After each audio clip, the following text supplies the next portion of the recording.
प्रस्तुत गज़ल गोवर्धन भारती महबूबाणीअ द्वारां लिखियल शीशे जा घर मां खयल आहे ऐं जंहिंजो उनवान आहे हिकु कूड़ो इक़रार। हिकु कूड़ो इक़रार शहर आ, कंहिं वैशा जो प्यार शहर आ। हिकु कूड़ो इक़रार शहर आ, कंहिं वैशा जो प्यार शहर आ। नज़र अचे थो तन त तवानो, नज़र अचे थो तन त तवानो, पर मन जो बीमार शहर आ, पर मन जो बीमार शहर आ। रूह दबियल उन रंग रलियुनि में, रूह दबियल उन रंग रलियुनि में, साह साह ते बार शहर आ, साह साह ते बार शहर आ। हिकु कूड़ो इक़रार शहर आ। इश्क हुस्न ॼण सौदे बाजी, इश्क हुस्न ॼण सौदे बाजी, जज़्बन जो वापार शहर आ, जज़्बन जो वापार शहर आ। हिकु कूड़ो इक़रार शहर आ। पकड़े पांद अकुल जो पोइ बि, पकड़े पांद अकुल जो पोइ बि, दिलि जो दावेदार शहर आ, दिलि जो दावेदार शहर आ। हिकु कूड़ो इक़रार शहर आ, हिकु कूड़ो इक़रार शहर आ।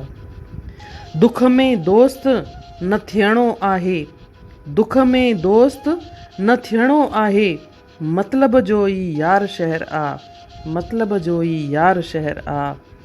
हिकु कूड़ो इक़रार शहर आ।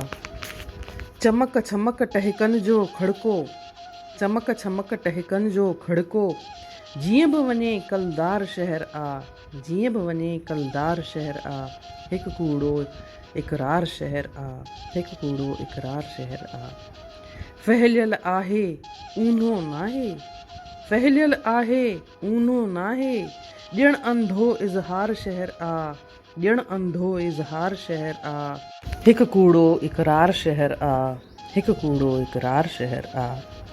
खुलियल अखियुनि जे साम्हूं पखड़ियल, खुलियल अखियुनि जे साम्हूं पखड़ियल, सपननि जे संसार शहर आ, सपननि जो संसार शहर आ। हिकु कूड़ो इक़रार शहर आ, हिकु कूड़ो इक़रार शहर आ। हर वरसे खे खाट हणे जो, हर वरसे खे खाट हणे जो, अहिड़ो पहरेदार शहर आ, अहिड़ो पहरेदार शहर आ। हिकु कूड़ो इक़रार शहर आ। सवें भॼाए वियो सीताऊं, सवें सवें भॼाए वियो सीताऊं, रावण जो अवतार शहर आ, रावण जो अवतार शहर आ।